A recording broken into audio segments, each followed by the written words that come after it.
Welcome back to espresso. और चूंकि हम इंफॉर्मेटिव टॉपिक्स तो लेकर आते हैं, जैसा कि हमारा इससे पहला टॉपिक था, इसके साथ साथ इंफॉर्मेशन भी होती है, एंटरटेनमेंट भी होती है, और कुछ ऐसा जो कहीं आपको देखने को नहीं मिलता। हमारा यही स्लोगन है, वही कुछ आपको दिखाएं। इसी हवाले से हम प्रोग्राम में आगे बढ़े तो सयाहों की ज़रा बात कर लेते हैं और इंडस वैली सिविलाइजेशन की बात कर लेते हैं। कोई 5000 साल कदीमी तहजीब है हमारी मोहनजोदड़ो जिसको हम कहते हैं, और इसके आसार कदीमत तक रसाई के लिए कराची से एक एयर सफारी का आगाज़ किया जा रहा है। ये एक दिन का सफ़र है। इसमें आसार कदीमा और म्यूज़ियम की सैर के अलावा यहाँ पे करीब वाक़ जो झील है, सफारी पार्क है, इसकी सैर कराई जाएगी। क़यामुत आम और मेहमानों के लिए महफ़िल मौसीक़ी का भी एहतमाम किया जाएगा। ये सफ़र कितने का है, कितने घंटों में तय हो सकेगा, ये सब जानने के लिए इमरान असलम साहब हमारे साथ मौजूद हैं, जो कि स्काई विंग्स के डायरेक्टर हैं। इससे पहले भी मुख्तलिफ काविशें करते आए हैं, और इसके अलावा जो पाकिस्तान के 12,000 से ज़ायद अरमला नवादरात हैं जो कि पाकिस्तान से बिलोंग करते हैं और वो भारत के पास मौजूद हैं, और यूनेस्को के डिक्लेरेशन के मुताबिक जिस मुल्क से नवादरात निकलेंगे वो उसी की मिल्कियत होंगे। वो लेकिन हमने चूंकि मुख्तलिफ मामलात में हम नहीं ले सके, तो उसको भी ये परस्यू करें। इमरान असलम साहब is a very pertinent personality for this, तो उनसे हम बात करते हैं। इमरान भाई, thank you very much for joining us, such an honour to have you. ये बड़ा इंपॉर्टेंट है। इससे पहले कि हम उस जानिब जाएं, सबसे पहले हमें ज़रा ये एयर सफारी की डिटेल्स बता दीजिए। ये क्या है, इसके पीछे मकासद क्या है, और ये कैसे किया जा सकता है? जी, बहुत शुक्रिया हसन। एयर सफारी का जो बेसिक मकसद था वो टूरिज़्म का प्रमोशन था, और उसमें हमने फ़िलहाल अनाउंस जो किया था वो हमने संडे के लिए फ़्लाइट्स की थी, लेकिन क्योंकि उसकी बहुत ज़्यादा डिमांड आ रही थी तो पहली फ़्लाइट से पहले हमें एक एक्स्ट्रा सेक्शन ऐड करना पड़ गया, और अब हम सैटरडे और संडे को ये फ़्लाइट्स ऑपरेट कर रहे हैं कराची से। सुबह 9 बजे फ़्लाइट जाएगी और शाम को 5 बजे आप कराची में होंगे। इस तरह की फैसिलिटी पहले कभी मोहनजोदड़ो के लिए अवेलेबल नहीं थी। ये इस तरह की सिविलाइजेशन है कि अगर आज हम वहाँ पे जाके देखते हैं तो हमें पता लगता है कि हम कितने सिविलाइज तरीके से 5000 साल पहले भी रह रहे थे, और इसकी इम्पोर्टेंस दुनिया भर में इतनी है कि पूरी दुनिया से लोग रिसर्च करने के लिए यहाँ पर आते हैं। और हमने इसको टूरिज्म के पॉइंट ऑफ व्यू से इस तरीके से डेवलप किया है कि इसमें हर एज के लोगों के लिए एक अट्रैक्शन रहे, और आप जाके एंशिएंट साइट देखते हैं, उसके बाद म्यूजियम देखते हैं, और फिर सफारी टूर में बोट राइड है, फोक म्यूजिक है, मतलब number of activities are there.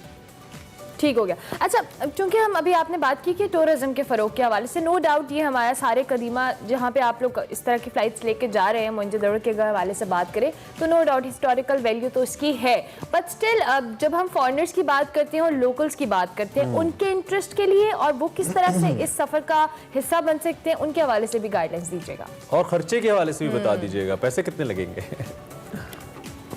जी, खर्चे के हवाले से मैं पहले बता देता हूँ कि फ़िलहाल हमने इसको पूरा टूर पैकेज की सूरत में डिज़ाइन किया है, और ये कंप्लीट डे टूर है, और इसका टिकट जो है वो आने जाने का विद लंच और सारी एक्टिविटीज़ के साथ 30,000 रुपीज़ है।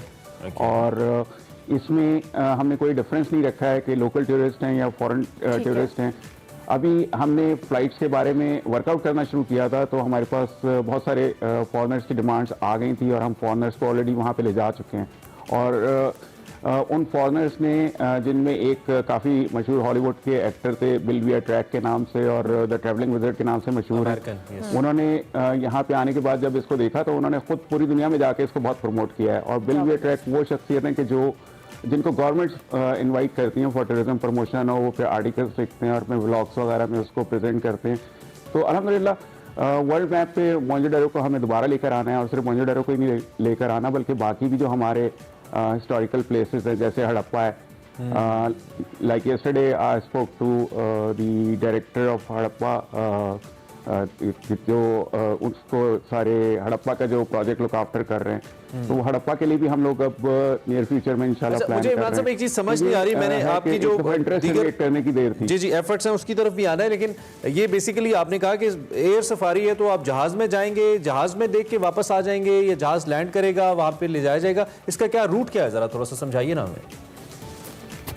अच्छा, ये कराची से डिपार्चर होगा इसका नॉर्मल डोमेस्टिक टर्मिनल से, उसके बाद मोहनजोदड़ो एयरपोर्ट पर पहुंचेंगे, वहां से हमारी ट्रांसपोर्ट्स अवेलेबल होंगी, वो टूरिस्ट को सीधा वहां से एंशिएंट साइट पे लेकर जाएंगी, और पूरा गाइडेड टूर होगा एंशिएंट साइट का। उसके बाद हम तो ये सारा कुछ टूर करेंगे। और जी, एवरीथिंग इज इंक्लूसिव, सारी That's- चीजें that's हमने उसके अंदर अच्छा, शामिल की हैं ताकि इमरान आपके लिए साहब, कन्वीनियंस हो। आपके फ्रेम में हमें एक मूर्ति भी नजर आ रही है, इसके हवाले से भी हमें थोड़ा बताइएगा। और जिस तरह से अभी इमरान ने अपने इंटरव्यू में मेंशन किया कि आप नवादरात को प्रिजर्व करने के हवाले से भी फॉलो अप करें, उसकी क्या डिटेल्स हैं?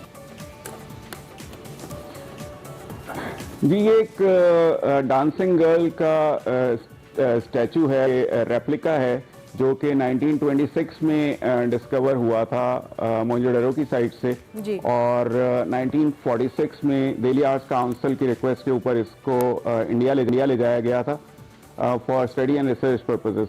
और उसके बाद पार्टीशन हो गया और हमारी गवर्नमेंट्स ने कुछ उसको परसू करने की कोशिश की, लेकिन सीरियसली किसी ने इसको परसू नहीं किया। तो ये और इसके साथ तकरीबन 12,000 के करीब हमारे नवादरात जो कि मोहनजोदड़ो से और हड़प्पा से निकले हैं, वो इस वक्त मुख्तलिफ इंडियन म्यूजियम्स में अवेलेबल हैं। और यूनेस्को ने 1972 के कन्वेंशन के मुताबिक ये डिक्लेयर कर दिया था कि जो चीज़ जहाँ से डिस्कवर होगी वो उसकी मिल्कियत तस्वर की जाएगी। तो उस यूनेस्को के कन्वेंशन को हमें इन्वोक करके और इंडिया से परसू करके हमें अपने सारे आर्टिफैक्ट्स वापस लाने, ताकि हम अपने टूरिज्म को प्रमोट कर सकें, यहाँ पे रिसर्च को प्रमोट कर सकें। और ये वाली चीज़ हम यूनेस्को के साथ खुद भी फॉलो अप कर रहे हैं। ठीक है, इसके लिए गवर्नमेंट ऑफ पाकिस्तान या गवर्नमेंट ऑफ सिंध का कोई वैसे खास इस तरफ तवज्जो रही नहीं है। मुझे मकली वगैरह जाने का इत्तेफाक हुआ, वो जो कुछ वहाँ पे ये जो कैरियर बसेस वगैरह दी गई थी, कार्ट्स दी गई थी, उनके भी बुरे हालात मैंने देखे। और ऐसा लगता नहीं है, मतलब हम पाकिस्तानी तो फिर भी एडजस्ट कर जाते हैं ऐसे माहौल में, लेकिन वहाँ पर अगर कोई फॉरनर आएगा तो वो क्या सोचेगा कि इतनी बड़ी तहजीब, इतनी कदीम तहजीब इनके पास है, and how are we treating with it. तो ये इस सारी सूरत हाल के लिए गवर्नमेंट्स की सपोर्ट क्या है इस वक्त, या कोऑर्डिनेशन क्या है? देखिए, प्रीवियसली तो I can not really say कि क्यों सही तरह फॉलो अप नहीं हुआ और गवर्नमेंट या प्राइवेट सेक्टर किसी ने भी इसमें परसू करने की कोशिश नहीं की। लेकिन आपका मुझे पता है कि सिंध गवर्नमेंट जो है इसमें बहुत ज़्यादा इंटरेस्ट ले रही है। और इवन हमारे साथ टूरिज़म मिनिस्ट्री और टूरिज़म मिनिस्टर और टूरिज़म सेक्रेटरी जो हैं वो ऑन बोर्ड हैं, और ऑलमोस्ट एवरी सेकेंड डे हमारी उनसे मुलाकातें भी हो रही हैं और डिफरेंट एक्सचेंजेस भी हो रहे हैं। ठीक है। बहुत ज़्यादा डेवलपमेंट के काम के लिए अभी टूरिज्म मिनिस्टर सिंध ने अनाउंस किया है, जिसमें वहाँ पे जो है वो एक हेरिटेज विलेज अनाउंस किया है कि 5,000 साल पुरानी तारीख जो है वहाँ पे दिखाई जा सके लोगों को प्रैक्टिकली कि किस तरह लोग रहा करते थे। उसके अलावा FM चैनल जिससे गाइडेड टूर होगा कि आपके पास हेडसेट होगा और आप जिस जगह पे जाएंगे वहाँ की हिस्ट्री आप सुन सकेंगे। तो बहुत सारी चीज़ें जो हैं वो सिंध गवर्नमेंट कर रही है। इसी तरह एक मार्केट डेवलप करने के लिए वहाँ पे ताकि टूरिस्ट के लिए अट्रैक्शन पैदा हो सके कि जिसमें सोवेनियर शॉप्स वगैरह होंगी।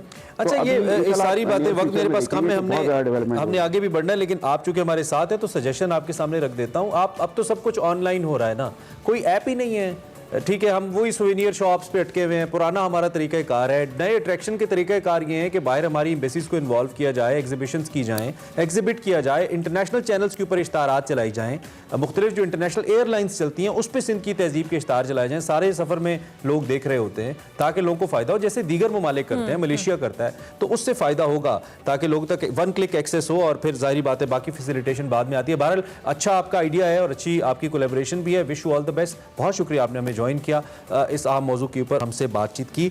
अगर सिर्फ टूरिज्म के ऊपर ही सिंध गवर्नमेंट सीरियस हो जाए और जो साइट सिंध के पास खाली मौजूद है बाकी सूबों को छोड़ दें, मैं कहता हूँ कि बहुत ज़्यादा हम टूरिज्म को फरोग दे सकते हैं। बट स्टिल ये चीज़ें तो इसी तरह से चलती रहती हैं। अभी हमें एक ब्रेक लेनी है, ब्रेक के बाद हाजिर होंगे। एक्सप्रेस में बहुत कुछ है, मिस नहीं करना। Stay tuned to express.